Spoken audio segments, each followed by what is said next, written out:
ഞങ്ങൾ തുർക്കിയിൽ 4 friends road trip പോയിക്കൊണ്ടിരിക്കുമ്പോൾ road സൈഡിൽ അതാ ആപ്പിൾ വിളഞ്ഞു നിൽക്കുന്നു. ഒന്നും നോക്കിയില്ല, വണ്ടി നിർത്തി ചാടി ഇറങ്ങി 4 പേരും പോയി പറിച്ച് ലൈവായിട്ട് ആപ്പിൾ കഴിച്ചു. അന്ന് മുതൽ ഉമ്മാക്കൊരാഗ്രഹം മരത്തിൽ നിന്ന് ആപ്പിൾ പറിച്ച് കഴിക്കണമെന്ന്. 4 ദിവസത്തെ ട്രിപ്പിന് തുർക്കിയേക്കാൾ നല്ലത് അസർബൈജാനെന്ന് മനസ്സിലാക്കി അർഷദ് ഭായിയെ കണ്ട് നല്ലൊരു പ്ലാൻ സെറ്റാക്കി തരാൻ പറഞ്ഞു. അർദ്ധരാത്രി ബാക്കു എയർപോർട്ടിൽ വന്ന് ഇറങ്ങിയപ്പോൾ നമ്മളെ ഡ്രൈവർ ചനാൻ നമ്മൾ റെഡിയായി നിൽക്കുന്നു. സെറ്റ് പെട്ടിയൊക്കെ പിടിച്ചിട്ട് പോകുമ്പോൾ അതാ മുന്നിൽ ലണ്ടൻ ടാക്സി കൊണ്ടുവന്ന് നിർത്തിയിട്ടുണ്ട് കുറേ. ശരിക്കും അത് അവിടുത്തെ ആംബിയൻസ് തന്നെ മാറ്റിക്കളഞ്ഞു. കുതിരക്ക് കൊമ്പ് മുളച്ചു എന്നൊക്കെ പറയില്ല, അതുപോലത്തെ ഒരു ഫീല്. ഉറക്കത്തു നിന്ന് ഉണർത്തി ഒരിക്കലും ഇവളുടെ മുഖമൊന്നും ഇത്ര ചിരിച്ച് കാണാറില്ല. അതിൻ്റെ ക്രെഡിറ്റ് ചനാൻബായുടെ ഈ വണ്ടിയുടെ ഇൻറ്റീരിയർ തന്നെ, അത് രക്ഷയില്ല, അടിപൊളി. പിന്നെ ഹോട്ടലും ഞങ്ങളെ നിരാശപ്പെടുത്തിയിട്ടില്ല. നമ്മൾ ഫസ്റ്റ് ഡേ പ്രോഗ്രാം സിറ്റി ടൂറാണ്. സിറ്റി ടൂറിൽ നമ്മളെ കൂടെ വന്നത് ഗൈഡ് ഷഹനാസ്. ഷഹനാസ് ഒരു കോളേജ് സ്റ്റുഡൻ്റ് ആണ്, പാർട്ട് ടൈം ആയിട്ട് ഗൈഡായിട്ടും പോകും. കാഴ്ചകളൊക്കെ കണ്ട് നടക്കുമ്പോൾ അവിടുത്തെ ഒരു ക്ലീനിങ് ലേഡി ഞങ്ങളടുത്ത് വന്ന് സംസാരിച്ച് വളരെ സന്തോഷത്തോടെ എവിടെ നിന്നാണെന്നൊക്കെ ചോദിച്ച് സംസാരിച്ചു. നമ്മൾ കയ്യിലുള്ള കുറച്ച് എമൗണ്ട് അസർബൈജാനി എമൗണ്ട് വെച്ച് കൊടുത്തപ്പോൾ അവർ സ്വീകരിച്ചില്ല, സന്തോഷത്തോടെ നിരസിച്ചു. എന്നിട്ട് അവരുടെ ഭാഷയിൽ ഗൈഡിനോട് പറഞ്ഞു കാശിന് വേണ്ടിയല്ല, നിങ്ങൾ കണ്ടപ്പോഴുള്ള സന്തോഷത്തിൽ സംസാരിച്ചാണെന്നൊക്കെ പറഞ്ഞു. അവിടുത്തെ ഒരു കൊട്ടാരത്തിൽ കാഴ്ചകളൊക്കെ കണ്ട് പൂന്തോട്ടത്തിൽ വിശ്രമിക്കാനിരിക്കുമ്പോൾ അവിടുത്തെ അതാ വീണ്ടും ഒരു ക്ലീനിങ് ലേഡി വന്ന് അവർ പഴം വേണോ ചോദിച്ച് ആപ്രിക്കോട്ടായിരുന്നു. നമുക്ക് പഴുത്ത പഴങ്ങളൊക്കെ നോക്കി പറിച്ചു തന്നു. പഴങ്ങളും പൂക്കളൊക്കെ ഉമ്മാക്ക് പണ്ടേ ഒരു വീക്ക്നെസ്സാണ്. ഏകദേശം ഉച്ചയായി. ഭക്ഷണം കഴിക്കാൻ അടുത്തുള്ള ഈ റെസ്റ്റോറൻറ്റ് കയറി. നല്ല വൈബുള്ള ഒരു സ്ഥലം.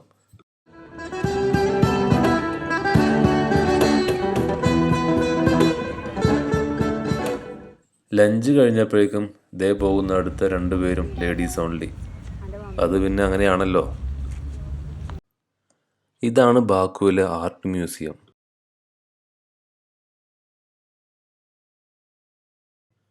ഇവിടുത്തെ യങ്സ്റ്റേഴ്സൊക്കെ വൈകുന്നേരങ്ങളിൽ സമയം ചെലവഴിക്കാൻ ഈ ബിൽഡിങ്ങിൻ്റെ പരിസരത്ത് ആണ് വന്ന് നിൽക്കാറ് എന്നുള്ളത് ഷഹനാസ് എന്നോട് പറഞ്ഞു.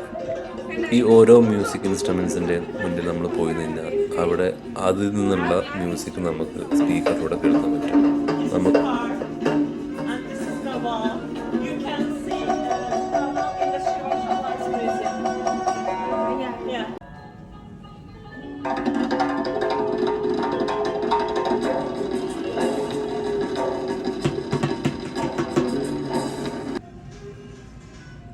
ഇത്രയും ആയപ്പോഴേക്കും ഉമ്മേൻ്റെയും കുട്ടികളുടെയും ചാർജൊക്കെ തീർന്നിട്ടോ. ഒരാൾ ഉറങ്ങി, ബാക്കിയുള്ളവരത് റെസ്റ്റ് എടുക്കുന്നു. ഇപ്പോഴും ഫോട്ടോഷൂട്ട് അവിടെ നടക്കുന്നുണ്ട്. എന്തായാലും സംഭവം അടിപൊളിയായി, ഒരു വേറെ തന്നെ എക്സ്പീരിയൻസ് ആയിരുന്നു. അടുത്ത ദിവസം നമ്മൾ നേരെ വെച്ച് പിടിക്കുന്നത് ഇവിടുത്തെ ഹൈ റേഞ്ചായ ഗബാലയിലേക്കാണ്. അസർബൈജാനും അർമേനിയയിലുമൊക്കെ ഏറ്റവും ജനപ്രിയ കാറ് റഷ്യൻ മെയ്ഡിൽ ആഡയാണ്. നിസാൻ പെട്രോളും ലാൻഡ് ക്രൂസറൊക്കെ പോലെ ഇതിൻ്റെ ഏറ്റവും പഴയ മോഡൽ മുതൽ ഏറ്റവും പുതിയ വേർഷൻ വരെ നമുക്കിവിടെ കാണാൻ പറ്റും. അങ്ങനെ ഇദ്ദേഹത്തിൻ്റെ വിളി ഞങ്ങൾ കേട്ടു, സൈഡാക്കി അവിടെ പോയി നോക്കാം എന്തൊക്കെ ഫ്രൂട്ട്സ് എന്നുള്ളത്. ഇതൊക്കെ ലോക്കലി അവൈലബിൾ ആയിട്ടുള്ള ഫ്രൂട്ട്സ് ആണെന്നാണ് ഞങ്ങളോട് പറഞ്ഞത്. വിലയൊക്കെ പറഞ്ഞത് അവരുടെ ഭാഷയിലാണ്. അവസാനം ചനാൻ തന്നെ അത് ട്രാൻസ്ലേറ്റ് ചെയ്ത് തന്നു. Strawberry how much?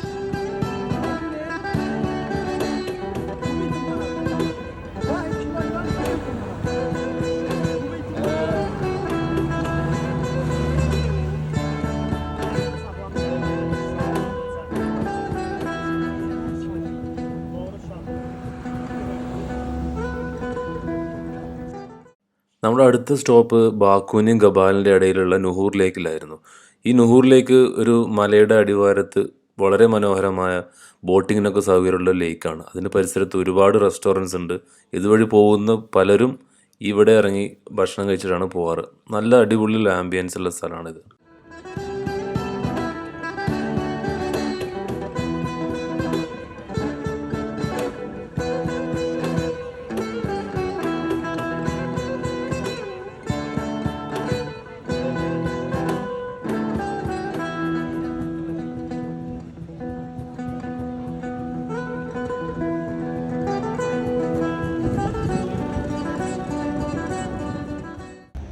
അങ്ങനെ അവസാനം നമ്മൾ ഗബാലയിലെ മൗണ്ടൻ ടോപ്പിൽ എത്തിയിട്ടുണ്ട്.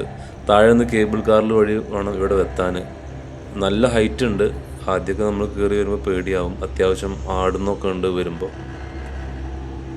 വിൻ്ററിൽ സ്നോ ആക്ടിവിറ്റീസൊക്കെ നടക്കുന്ന സ്ഥലമാണ്. പക്ഷേ ഇപ്പോൾ സമ്മർ മെയ് ആയതുകൊണ്ട് തണുപ്പൊക്കെ ഉണ്ട്, മഞ്ഞൊന്നുമില്ല, അത്യാവശ്യം പച്ചപ്പൊക്കെ ഉണ്ട്. ഈ അടുത്ത് തുർക്കിയിൽ നടന്ന കേബിൾ കാർ ആക്സിഡൻറ്റ് ലൈവായി കണ്ടതിന് ശേഷം ഇപ്പോൾ കേബിൾ കാർ കയറാനൊക്കെ ചെറിയൊരു പേടിയുണ്ട് കേട്ടോ. അവിടെ നിന്ന് ഇറങ്ങി താഴെ ഗബാല ഗാർഡൻ ഹോട്ടലിലെ ഈ വില്ലയിലാണ് നമ്മളിന്ന് താമസിക്കുന്നത്. ഇത് ഓരോ ഫാമിലിക്കും വെവ്വേറെ വില്ലകളായിട്ടുണ്ട്. പിന്നെ ഒരു മെയിൻ ബിൽഡിംഗ് ഉണ്ട്, ഹോട്ടൽ റൂംസ് ആയിട്ടുള്ളതുകൊണ്ട്. ഇതിൻ്റെ കോമ്പൗണ്ടിൽ തന്നെ നമുക്കൊരു ആപ്പിൾ മരമുണ്ട്. പക്ഷേ പഴുത്തിട്ടില്ല, പച്ചയാണെന്ന് മാത്രം.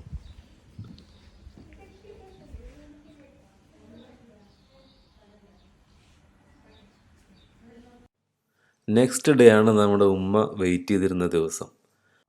Bio garden Gabala. നമുക്കിതിൽ കയറിയിട്ട് ഇഷ്ടം പോലെ ഫ്രൂട്ട്സ് പറിച്ച് കഴിക്കാം. അത് ആദ്യം ബെറീസിൻ്റെ സെക്ഷൻ ഉണ്ട്, അത് കഴിഞ്ഞ് മുന്തിരി, അത് കഴിഞ്ഞ് പ്ലംസ്, ആപ്പിള്, ഒരുവിധം എല്ലാ ഫ്രൂട്ട്സും അവിടെയുണ്ട്. പക്ഷേ ഇപ്പോൾ സമ്മർ തുടങ്ങുന്ന ആയതുകൊണ്ട് എല്ലാ ഫ്രൂട്ട്സും പഴുത്തു വന്നിട്ടില്ല. എങ്കിലും പ്ലംസും അതുപോലെ ബെറീസൊക്കെ നമുക്ക് അത്യാവശ്യം പഴുപ്പിൽ കിട്ടിയിട്ടുണ്ട്. ഇതിൽ പ്ലംസ് തന്നെ പല വിധത്തിലുണ്ട് കേട്ടോ. റെഡ് കളർ ഉണ്ട്, യെല്ലോ ഉണ്ട്, ബ്ലാക്ക് ഉണ്ട്. എല്ലാതിൻ്റെ വീഡിയോ ഇതിലില്ല, അത്രയും വെറൈറ്റി ഉണ്ട്. അതുപോലെ ബെറീസ് ആണെങ്കിലും ചെറി ആണെങ്കിലും വളരെ ഡിഫറെൻറ്റ് ടൈപ്പിലുള്ള ഫ്രൂട്ട്സാണ് അവിടെ ഉള്ളത്.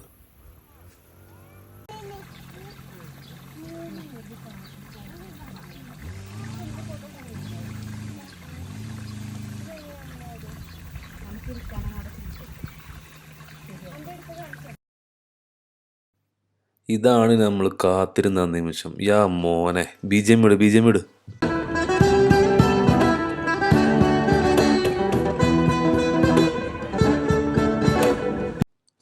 അങ്ങനെ ആപ്പിൾ മരത്തുമെന്ന് പറിച്ച് കഴിച്ചു. പച്ചയാണെന്ന് മാത്രം. എന്തായാലും ഒന്നും പറയണ്ട, ഇനി പറഞ്ഞു കഴിഞ്ഞാൽ ചിലപ്പോൾ പഴുത്തൊന്നുകൂടെ പോകേണ്ടി വരും.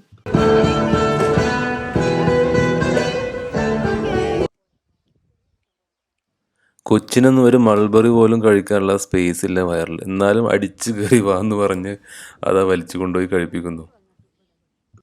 ഈ മാഡം നല്ല തിരക്കില്ല തോന്നുന്നു. ഇത് ഏതാണ് പഴം മാഡം?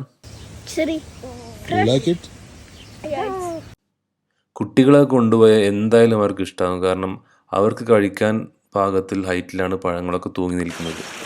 ഇതുപോലെയുള്ള ചാലിലൂടെയാണ് ഇവിടെ എല്ലാ ഭാഗത്തേക്കും വെള്ളം എത്തിക്കുന്നത്. അതിലും മത്സ്യങ്ങളും വളർത്തുന്നുണ്ട് അവർ. മുന്തിരി ഞങ്ങൾ ചെന്നപ്പോൾ പഴുത്തിട്ടുണ്ടായിരുന്നില്ല. അത് ഇനി 1 മാസം എടുക്കും പഴിക്കാമെന്നാണ് പറഞ്ഞത്. കാരണം മെയ് മാസം സമ്മറിൻ്റെ ആരംഭമാണ്. ഇതിൻ്റെ ഉള്ളിൽ ഒരു കഫേ ഉണ്ട്. അതുപോലെ കുറേ മൃഗങ്ങൾ, പക്ഷികൾ ഇതൊക്കെ വളർത്തുന്നുണ്ട്. പിന്നെ ഇതിൻ്റെ ഉടമസ്ഥരായ ഫാമിലി അവരിവിടെ തന്നെ ഉണ്ടാവും ഗസ്റ്റുകളൊക്കെ സ്വീകരിക്കാനും. അങ്ങനെ അവരുടെ കൂടെ ഒരു ഫോട്ടോ ഒക്കെ പോസ്റ്റ് ചെയ്തിട്ടാണ് ഞങ്ങൾ അവിടെ നിന്ന് പോകുന്നത്. ഇതാ നമ്മൾ നേരത്തെ പറഞ്ഞ ലാഡാക്കാർ. അതിൻ്റെ ഉള്ളിൽ നിന്ന് ഒരാൾ ഹായൊക്കെ കാണിക്കുന്നുണ്ട്. ഇതുപോലെ റോഡ് സൈഡിൽ ഒരുപാട് ഷോപ്പുകൾ കണ്ടിട്ടുണ്ടായിരുന്നു. അപ്പോൾ ഒരു സ്ഥലത്ത് ഞങ്ങൾ നിർത്തി നോക്കി. ഇത് കണ്ടിട്ട് ചായയാണ് ഉണ്ടാക്കുന്നത് തോന്നുന്നുണ്ട്. അതുപോലെ താഴെ ഒരുപാട് ഹട്ടുകളിൽ കുറേ ഫാമിലീസ് ഇരുന്ന് ഭക്ഷണം കഴിക്കുന്നുണ്ട്. കണ്ടിട്ട് ഇവിടെ നിന്ന് വാങ്ങിയ ഫുഡ് അവരവിടെ നിന്ന് കഴിക്കുകയാണെന്നാണ് തോന്നുന്നത്.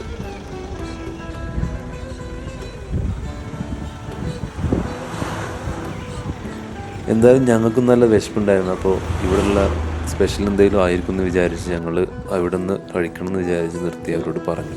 അപ്പോൾ നമ്മുടെ ചനാനാണ് നമുക്ക് ട്രാൻസ്ലേറ്റ് ചെയ്ത് തന്നത്. ഇത് ആടിൻ്റെ ബോട്ടി അല്ലെങ്കിൽ കുടൽ കഴുകി വൃത്തിയാക്കി വേവിച്ചതാണ് എന്നാണ് അവൻ പറഞ്ഞത്. ഇതുപോലെ റൊട്ടി പരത്തി അതിനുള്ളിൽ സ്റ്റഫ് ചെയ്തിട്ട് പിന്നെ അവർ ചുട്ടെടുക്കുന്നു.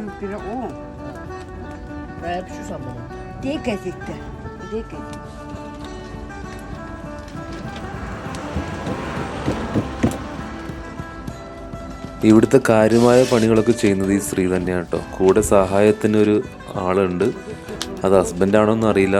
എന്തായാലും മെയിൻ വർക്കൊക്കെ ചെയ്യുന്നത് ഈ സ്ത്രീ തന്നെയാണ്. എന്തായാലും ഞങ്ങളും ഒരു വെജിറ്റബിളും ഒരു മീറ്റും പറഞ്ഞിട്ടുണ്ടായിരുന്നു. അപ്പോൾ ആദ്യം ഇതുപോലെ റൊട്ടി പരത്തും, അതിലേക്ക് ഈ ഫില്ലിങ് നിറച്ച് അത് മടക്കി നന്നായി സീൽ ചെയ്ത് ഇതുപോലെ അവരതിൽ ചുട്ടെടുക്കും.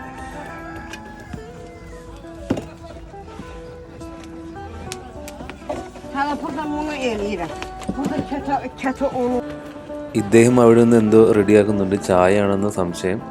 എന്തായാലും ഇവിടുത്തെ ചായക്ക് ഒരു പ്രത്യേകത ഉണ്ട്. ഇലച്ചായത് കാരണം ടേസ്റ്റിൽ ഒരു വ്യത്യാസമുണ്ട്. അപ്പോൾ ദൂരെ എന്നെ കാണാത്തതുകൊണ്ട് ഉമ്മ വണ്ടിയിൽ നിന്ന് ഇറങ്ങി കാണാൻ വേണ്ടി വരുന്നുണ്ട് ഇവരുണ്ടാക്കുന്നത്.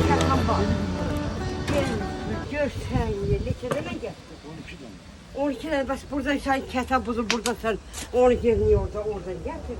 ഇവർ തമ്മിൽ എന്തോ ഒരു അഭിപ്രായ വ്യത്യാസം ഉണ്ടായിട്ടുണ്ട്. എന്തായാലും നമ്മുടെ ഇതിലില്ല.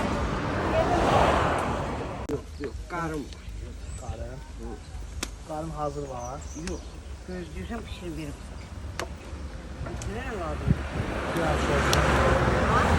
എന്തായാലും അവർ തമ്മിലുള്ള പ്രശ്നം നമ്മുടെ ഡ്രൈവർ ചാനാൻ പറഞ്ഞു തീർത്തിട്ടുണ്ട്.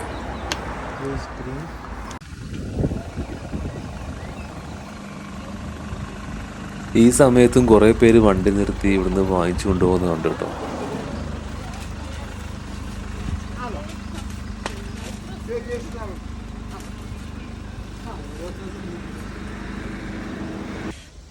ഇവരുടെ കഷ്ടപ്പാട് കണ്ട് ഞാനും 4-5 ചുട്ടുകൊടുത്തു. പാവം എന്താലേ.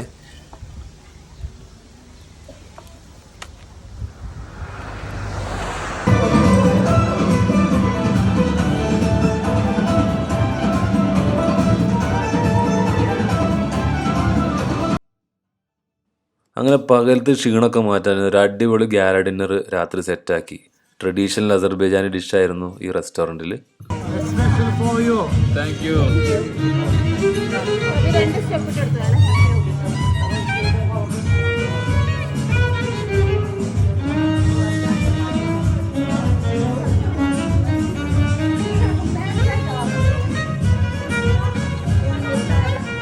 ഇത് ഇവൾക്ക് സ്പെഷ്യലാന്ന് പറഞ്ഞുകൊണ്ട് കാര്യമായി നോക്കി നിൽക്കുന്നുണ്ട്.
ബാക്കുവിൻ്റെ സ്പന്ദനം 3.5 കിലോമീറ്റർ നീളത്തിൽ കിടക്കുന്ന ഈ നൈസാമി സ്ട്രീറ്റ് തന്നെയാണെന്ന് നമുക്ക് ഉറപ്പായും പറയാം.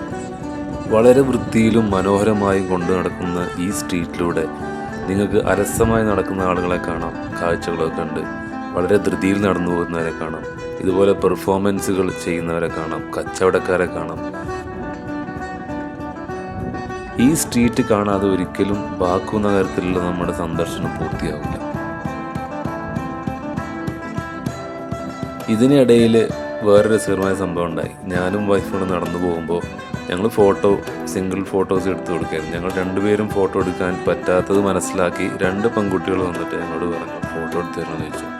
ഓക്കെ പറഞ്ഞു. ഞങ്ങൾ രണ്ടാം പോസ് ചെയ്തു. ഒരു ഫോട്ടോ എടുത്തിട്ട് അവർ തമ്മിൽ ചിരിക്കുന്നതാണ്. എന്താ ഞങ്ങൾക്ക് മനസ്സിലായില്ല. പിന്നീട് നോക്കിയപ്പോഴാണ് സംഭവം ഇതായിരുന്നു. അവരുടെ തന്നെ ഒരു ഫോട്ടോ ഞങ്ങളുടെ ക്യാമറയിൽ എടുത്തായിരുന്നു. അതിനായിരുന്നു അവർ തമ്മിൽ ചിരിച്ചിരുന്നത്.